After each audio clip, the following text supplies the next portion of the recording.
네, 안녕하세요. 주식은 역시 기리기리세의 기리십니다. 안녕하세요, 기름들. 자, 가장 빅 이벤트가 많던 한 주가 지났습니다. 이번 주에 어떤 흐름이 나왔는지 한번 살펴보고, 그리고 다음 주부터 지금 이제 조금 긍정적인 소식이 많은데요. 과연 전문가들은 다음 주를 어떻게 보고 있는지 한번 또 확인해 보도록 하겠습니다. 같이 공부하시죠. 렛츠 기릿!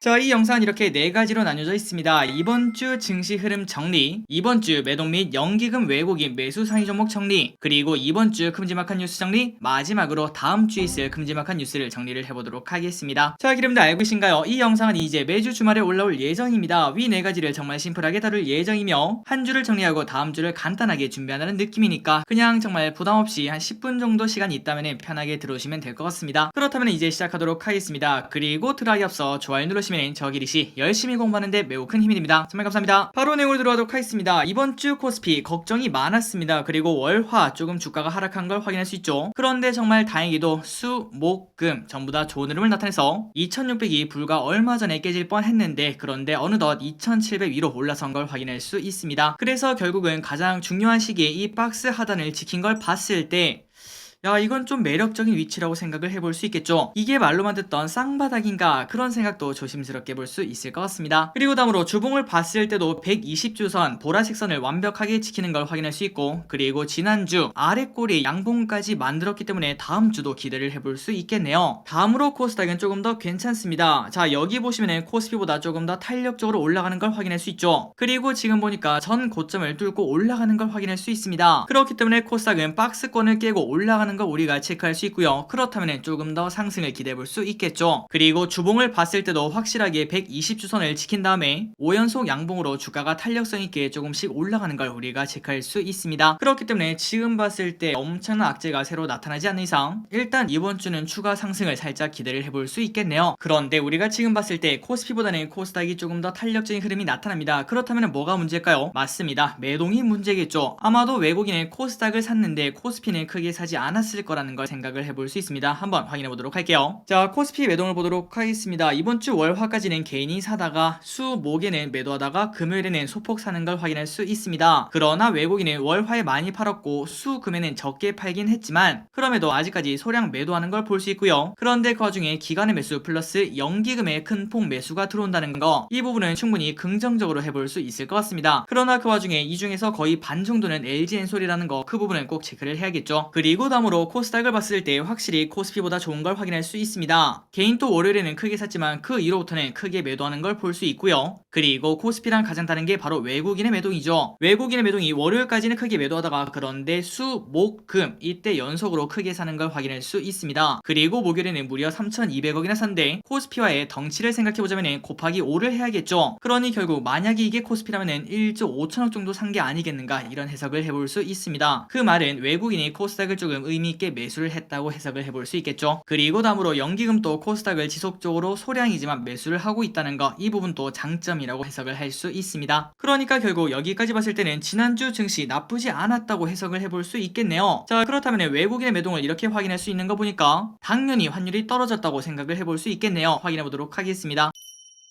얼마 전까지 하늘 높이 쭉쭉 날아가던 미국 환율, 그 환율이 1215원까지 떨어지는 걸 우리가 체크할 수 있고요. 그리고 WTI도 큰 폭으로 하락한 걸 우리가 확인할 수 있습니다. 이런 흐름이 나왔으니까 증시도 조금 안정이 되었고 그 다음에 외국인 또 돌아왔구나, 이런 생각을 해볼 수 있는데, 하지만 지금 봤을 때 근데 기린 이거 보니까 한번 오버슈팅한 걸 돌린 거지 아직까지 상승 추세가 깨진 것 같진 않은데, 충분히 이런 생각을 해볼 수 있을 것 같은데요. 그러니 결국은 앞으로 환율이 다시 올라가는 거, 그리고 플러스 유가가 다시 한번 더 고공행진을 하는가 안 하는가, 이 부분이 조금 중요하다고 해석을 해볼 수 있을 것 같습니다. 그런데 여러분들 여기서 조금 안심을 해도 됩니다. 그 이유가 뭔고 하니, 저 기릿이 주식시장을 봤을 때 느낀 바로는 우리나라 시장은 유가 상승 그리고 환율 상승을 싫어한다고 해석을 해볼 수 있습니다. 그런데 그 말도 맞는 말이지만 더 정확하게 말하자면은 우리나라 시장뿐만 아니라 어떤 시장이 있어든 그냥 오르고 내리는 게 아니라 급하게 오르고 내리는 걸 싫어한다고 볼 수 있습니다. 그러니 말 그대로 급변하는 거에서 공포감을 느낀다고 볼 수 있는데요. 그래서 얼마 전에 환율이 엄청나게 올라가고 그 다음에 WTI가 엄청나게 올라가니까 전 세계 증시가 출렁출렁 했던 거 기억하고 계실 겁니다. 하지만 그 큰 파도는 이제 어느 정도 잠잠해졌으니까 이제부터는 슬금슬금 올라가도 그 전처럼 야 주가 또 떨어진대 이렇게 말하기는 조금 어렵다고 볼 수 있습니다. 시장은 이미 적응을 했기 때문이죠. 그러니 여러분들 앞으로 환율이랑 WTI WTI가 소폭 슬금슬금 올라가더라도 야 이거 예전처럼 다시 올라가니까 주가도 떨어지겠네 이렇게 생각하는 것보다는 급하게 올라가는지 아닌지 그거를 체크하시는 게 더 좋다고 생각합니다. 그리고 다음입니다. 금요일날 미국장 어떻게 끝났는가? 전부 다 나이스하게 끝났습니다. 이걸 보니까 기분이 좋아지네요. 다우 0.8% 상승, 나스닥 2% 상승, S&P 500 1.1% 상승, 그리고 전부 다 전약 후강으로 내일 증시도 우리가 기대를 해볼 수 있습니다. 그러다 보니까 당연히 빅스는 떨어졌을까요? 올랐을까요? 당연히 떨어졌겠죠. 어느덧 25.63까지 내려와서 상승 추세가 어느 정도 꺾인 걸 확인할 수 있습니다. 한시름 났다고 볼 수 있겠네요. 그렇다면 이틀 전 미국 증시가 왜 그렇게 좋은 흐름을 나타내는지 보도록 하겠습니다. 어제 우리가 공부했기 때문에 빠르게 보도록 할게요. 우크라이나 놓고 미중 정상 대화, 그리고 안도소 기술주 강세, 러시아의 우크라이나 침공을 놓고 미국과 중국 정상이 의견을 교환한 가운데 뉴욕 증시가 상승 마감을 했습니다. 이날 상승으로 이번 한 주 동안 나스닥은 무려 8%나 상승했고, 그리고 다우는 5.4%나 올랐다고 합니다. 그러니까 충분히 의미가 있다고 볼 수 있겠죠. 그리고 미중 전화회담에서 어떤 얘기가 나왔나 봤더니 미국 대통령이 우크라이나 전쟁과 관련해 중국이 러시아에 물질적 지원을 제공할 경우에는 상응하는 대가를 치를 수 있음을 경고를 했다고 합니다. 그리고 또한 대만에 대한 미국의 정책은 변함이 없음을 재차 확인했다고 한데요. 그렇다면 중국 입장에서는 조금 기분이 나쁠 거라고 생각을 해볼 수 있는데, 그런데 그 와중에 시진핑은 중국은 우크라이나 전쟁을 원치 않는다고 단언을 했다고 합니다. 그러니까 중국이 강하게 받아치지 않고 유하게 받아친 걸 확인할 수 있죠. 그렇기 때문에 긍정적으로 볼 수 있습니다. 그리고 그러다 보니까 이날 뉴욕 증시는 기술주가 강세를 주도를 했다고 합니다. 그리고 다음 뉴스를 보도록 하겠습니다. 앞으로 한두 달은 주가 오를 것.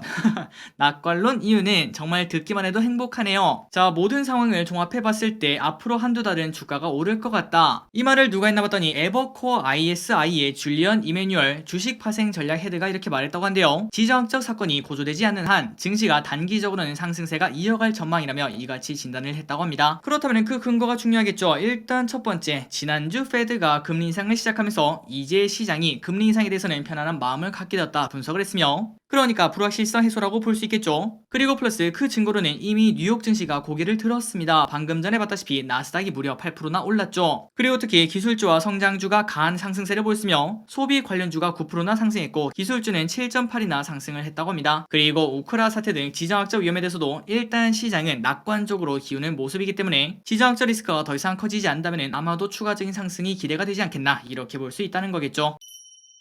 그리고 어제 봤던 뉴스죠. 리서치 센터장들 코스피 단기바닥 2600에서 확인 반등 무게. 그러니까 갑자기 국내외에서 전문가들이 전부 다 증시가 좋을 거다 이렇게 진단하는 걸 확인할 수 있습니다. 그러니 우리가 추가적인 기대를 해볼 수밖에 없겠죠. 자, 이 내용도 정말 빠르게 보자면은 국내 증권사 리서치 센터장은 3월 FOMC 회의 결과가 매우 매파적이지만 시장을 안도했으며, 그리고 연준은 시장에 신뢰를 얻는 형국이 현재 나타나고 있다고 합니다. 그래서 키움 증권에서는 이렇게 말했습니다. 이제 관건은 우크라이나 전쟁이 평화나 휴전 협정으로 이어질지 여기에 달렸다고 볼 수 있으며, 그리고 플러스 이경민 대신증권 투자전략팀장은 3월 FOMC 이후 코스피 변동성 확대는 비중 확대 기회라며 단기적으로 2730에서 2770 저항선 돌파와 그 다음에 안착을 하는가 이걸 확인하는 게 가장 중요하다고 말을 했다고 합니다. 그러니까 그 라인이 어딘가 봤더니 이 빨간색 라인이라고 볼 수 있겠죠. 우리가 지금 박스 하단을 지킨 다음에 올라가고 있는데 여기서 오는 주, 그러니까 내일부터 뚫고 올라가는지 그리고 여기에 안착을 하는지 거기에 따라서 박스가 한 단계 레벨업 되는 그런 현상이 나타나지 않을까 이렇게 볼 수 있다고 합니다. 그리고 만약에 그런 상황이 펼쳐진다면 2700 중반대에서 2900까지 그 정도 라인의 박스를 새로 만든다고 생각을 해볼 수 있겠죠. 꼭 그런 흐름이 나왔으면 좋겠습니다. 다음으로 비트코인을 보도록 하겠습니다. 일요일 오후 기준으로 지금 현재 비트코인은 소폭 오르고 있는데요. 그렇기 때문에 미국 증시도 좋은 흐름이 나왔고, 그리고 비트코인도 나쁘지 않기 때문에 코스피는 다른 악재가 나오지 않는 이상 0.8% 내외 상승 출발 예상이라고 볼 수 있습니다. 이제 정리를 해보도록 하겠습니다. 이번 주 증시 전망은 이번 주 코스피는 러시아 우크라이나의 긍정적인 협상, 그리고 중국 봉쇄 조치 해소, FMC 불확실성 1달러 등으로 상승 요인이 많을 전망이고요. 그러나 그 반면 다시 올라가는 국제 유가와 중국 봉쇄 조치가 아직까지 마무리가 되지 않았기 때문에 이 부분은 부담이 될 수 있다고 합니다. 그러니까 아까 말했던 대로 국제 유가가 급하게 올라가는가 이게 중요하다고 볼 수 있겠죠. 그리고 24일에는 조 바이든의 유럽 방문 일정에서 러시아 우크라 평화 협상의 진전을 기대할 수 있으며, 마지막으로 연준의 블랙아웃 기간이 끝났다고 합니다. 그래서 이번 주에는 파월 연준 의장을 비롯한 연준의 발언이 예정이 되어 있다고 합니다. 그래서 결국 이번 주에는 긍정적인 요소가 조금 더 많기 때문에 지정학적 리스크가 어떻게 되는지, 그 다음에 유가와 중국 봉쇄가 어떻게 되는지 이 부분만 조심스럽게 체크하시면 될 것 같습니다. 자, 여기까지 이번 주 증시를 한번 정리를 해봤고요. 이제 다음으로 이번 주 연기금 외국인 무엇을 샀는지 보도록 하겠습니다. 꽤나 산 걸 확인할 수 있었죠. 바로 연기금 확인해 보도록 하겠습니다. 그리고 들어가기 앞서 좋아요 누르시면 저 기리시 열심히 공부하는데 매우 큰 힘이 됩니다. 정말 감사합니다. 자, 연기금 이번 주에 산 게 뭔가 봤더니 LG엔솔 무려 2천억 매수, 그리고 LG화학, 카카오, 삼성바이오직스, LNF, 하나금융지주, 네이버, OCI, 삼성물산, 카카오페이, 셀트리온, LG노텍, 카카오뱅크, LG전자, 한샘, 셀트리온 헬스케어, 대한항공, 첨보, HMM을 매수합니다. 그리고 외국인은 하이닉스, LG노텍, 안랩, 카카오, 고려아연, 삼성엔지니어링, 대한항공, 현대중공업, 카카오뱅크, 한국항공우주, ST바이오센서, 시젠, 하이브, SK스퀘어, 우리금융지주, 페노션을 매수하고요. 마지막으로 개인분들은 삼성전자, LG엔솔, 아모레퍼시픽, 현대차, LG생건, 삼성전자우, 두산중공업, LNF, 고버스, 호텔신라, 일동지약, 코스닥 인버스, 한전기술, 삼성중공업, SK이노베이션, FNF, 현대모비스, 삼성 SDI, 크래프톤을 매수합니다. 그리고 그 와중에 삼성전자는 3,300억 매수, LG엔솔 2,900억 매수, 그리고 아모레퍼시픽은 1,600억이나 매수를 했다고 합니다. 다음입니다. 이번 주에는 어떠한 뉴스가 있었는지 복습을 해보도록 하겠습니다. 월요일날부터 이런 뉴스가 있었습니다. 중국의 코로나가 확산하면서 갑자기 중국에서 봉쇄가 났다, 이런 소식이 나왔죠. 그러다 보니까 소위 말하는 중국 관련주, 의류와 화장품 등 중국 소비주가 일제히 급락을 했다고 합니다. 다음입니다. 2차 전지 관련주가 큰 폭으로 폭락을 하고 있습니다. 그 이유는 바로 러시아 우크라이나 간 전쟁으로 니켈, 리튬, 알루미늄 등 2차 전지의 원자재 가격이 오르니까 당연히 회사 입장에서는 부담이 될 수밖에 없습니다. 그러다 보니까 2차 전지가 최근 들어 많이 빠지고 있는데, 그런데 정말 다행히도 일단은 지난주 마무리가 될 때 2차 전지가 조금 상승하고 마무리가 되었죠. 여기가 꼭 바닥이었으면 좋겠습니다. 그리고 화요일입니다. 유가 상승에 중고 LPG 디젤 차 뜬다. 자, 유가가 너무 비쌉니다. 리터당 2,000원이 넘었죠. 이 정도면은 자동차를 타느니 차라리 택시를 타겠다, 이런 말도 나올 것 같은데요. 그러다 보니까 휘발유 차량 거래는 당연히 줄어들 수밖에 없고, 그리고 그 와중에 LPG 그리고 디젤이 거래가 확실히 늘고 있다고 합니다. 그리고 앞으로도 고유가 시대가 조금 더 지속이 될 텐데, 만약 그렇다면 하이브리드 그리고 전기차, 여기에 대한 수요가 늘어날 거라고 생각을 해볼 수 있겠죠. 다음입니다. 마침 이런 뉴스가 나왔습니다. 유가가 갑자기 급락을 했는데요. 그런데 지금부터 또다시 올라갈 거다, 이러한 전망이 나왔습니다. 그렇다면 그 말을 누가 했나 봤더니 바로 스위스 투자은행 UBS가 전망했고, 그리고 세 가지 이유를 제시했는데, 첫 번째는 러시아산 원유 수입 금지 조치로 세계 원유 공급량이 줄어들 것, 이게 첫 번째고요. 그리고 두 번째는 그거를 메우면 되는데 그걸 메우기가 어렵다고 합니다. 러시아산 원유 감소분을 메우기 어려울 것이라는 전망. 오펙 그리고 다른 산유국이 지금 현재 급하게 메워도 세계 원유의 2%도 채 안 된다고 하는데, 그런데 러시아산 원유가 무려 7%를 차지한다고 하죠. 그러니까 어쩔 수 없이 공급이 줄어들 수밖에 없습니다. 그리고 마지막으로 전 세계가 현재 엔데믹을 향해 달려가고 있습니다. 그러다 보니까 당연히 수요가 크게 증가하겠죠. 수요와 공급 법칙에서 공급이 줄어드는데 수요가 올라가면은 당연히 무조건 가격은 올라갈 수밖에 없습니다. 그래서 UBS는 유가가 지속적으로 올라가서 6월에 125달러까지 오른다고 하는데, 과연 실제로 그렇게 될지 관심있게 보시면 좋을 것 같습니다. 그리고 수요일날 이런 뉴스가 나왔습니다. 우리의 치킨값이 비싼 이유가 있었네요. 공정위, 할인 등 16개사 과징금 1,758억 원을 때렸다고 합니다. 그러니 말 그대로 닭의 가격을 조금 더 올리기 위해서 담합을 했다는 소린데, 정말 놀라운 거는 이 담합이 무려 12년이나 지속이 되었다고 합니다. 그런데 이제서야 이게 걸렸다고 합니다. 그런데 정말 중요한 거는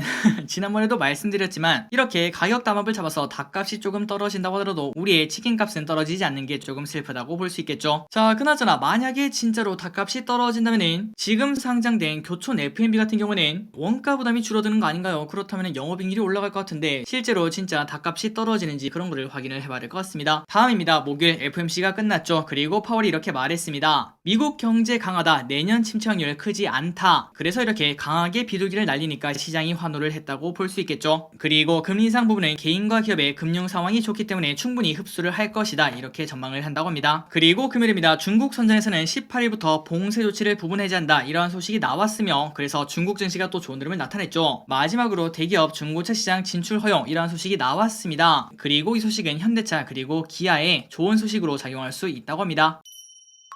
자, 마지막입니다. 다음 주 주 일정 예습해봐야겠죠. 빠르게 보고 끝내보도록 할게요. 월요일부터 24일까지 엔비디아 AI 컨퍼런스가 열린다고 합니다. 그리고 해외 입국 접종 완료자 자가격리가 면제되며 사회적 거리두기 조정안이 사적 모임 8인 그리고 11시까지 영업을 할 수 있다고 합니다. 또한 우리의 전기요금이 오를 수 있다고 합니다. 2분기 연료비 조정 단가 발표 예정. 연료비 연동제에 따른 요금 상향 조정이 불가피하다는 전망입니다. 다만 윤 당선인의 전기요금 동결 공약과 기준 연료비와 기후 환경 요금 인상이 결정되어 있기 때문에 즉시 상향은 조금 어렵지 않겠나 이러한 전망도 현재 나온다고 합니다. 내일 돼봐야 정확하게 알 수 있고 그리고 한국전력의 움직임도 관심있게 봐야 될 것 같습니다. 다음으로 화요일입니다. 삼성전자 네오 QLED 2022를 출시한다는 소식 그리고 할인지주가 변경 상장을 한다고 합니다. NS쇼핑이랑 주식 교환 이전으로 변경 상장을 한다고 하는데 참고하시면 좋을 것 같습니다. 그리고 수요일입니다. 2월 생산자 물가지수 발표 하이트진로에서 맥주 출고가가 평균 7.7%나 올라간다고 합니다. 6년 만에 인상이라고 하니까 당연히 인상을 할 수밖에 없겠죠. 그리고 목요일에는 카타르 월드컵 최종 예선이 있다고 합니다. 대한민국 그리고 이란이 경기를 한다고 하니까 이거는 당연히 봐야겠죠. 그리고 넥슨 던전앤파이터 모바일 출시 바이든 나토 특별 정상회의 참석 예정이라고 합니다. 그리고 플러스 EU 정상회의도 참석을 한다고 하는데 아마도 여기서 러시아 우크라 관련된 내용이 조금 나오지 않을까 이렇게 볼 수 있겠네요. 그리고 금요일입니다. 파이버 프로라는 기업이 스펙 합병 상장을 한다고 하는데 모든 산업 영역에 적용 가능한 광섬유 센서 제조 기업으로 KT, 삼성전자, SK하이닉스, 하나, LIG넥스원 등 국내 유수의 고객사를 가지고 있다고 합니다. 그리고 플러스 이 기업을 조금 관심있게 볼 이유는 방산시장 위주로 공급을 하고 있다고 하는데 그 와중에 우주항공 분야에서도 기술력을 인정받아 실용급 위성 자이로스코프의 개발 공급사로 선정된 바도 있다고 합니다. 그러니까 최근 들어 우주 관련주가 조금 좋은 흐름을 나타내고 있죠. 그 영향으로 좋은 흐름을 나타낼지 그것도 관심있게 보시면 좋을 것 같습니다. 그리고 탄소중립 기본법 시행 예정 2050 탄소중립 목표로 2030년까지 18년 대비 35% 이상 감축 예정이라고 합니다. 그리고 아이폰 SE 한국 출시 예정 가상자산 트래블룰이 의무화가 된다고 합니다. 코인이 어디서 들어오고 어디서 나가는지 이런 것들을 파악한다고 하는데 그렇다면 이걸 해야 되는 이유가 뭔가 했더니 바로 불법 자금 세탁 방지와 테러 자금 추적 목적이라고 합니다. 그래서 앞으로 거래소는 코인 송수신인의 정보를 파악을 해야 되며 신원 확인이 안 된 입출금은 제한을 해야 된다고 합니다. 그리고 마지막입니다. 증시 일정은 이렇게 나와 있으니까 체크하시면 될 것 같고 혹시나 스크린샷 찍었는데 화질이 조금 깨진다 그렇다면 카카오비를 통해서 고화질로 다운을 받을 수 있다는 거 이제 알고 있죠? 항상 카카오를 통해서 좋은 뉴스 많이 공유하고 있으니까 참고해주시면 정말 감사하겠습니다. 자, 오늘 공부는 여기까지 하도록 하겠습니다. 주말 푹 쉬고 계시죠? 이제 남은 주말 푹 쉬시고 내일 또 즐거운 뉴스로 찾아뵙도록 하겠습니다. 지금까지 기리셨습니다. 빠이요.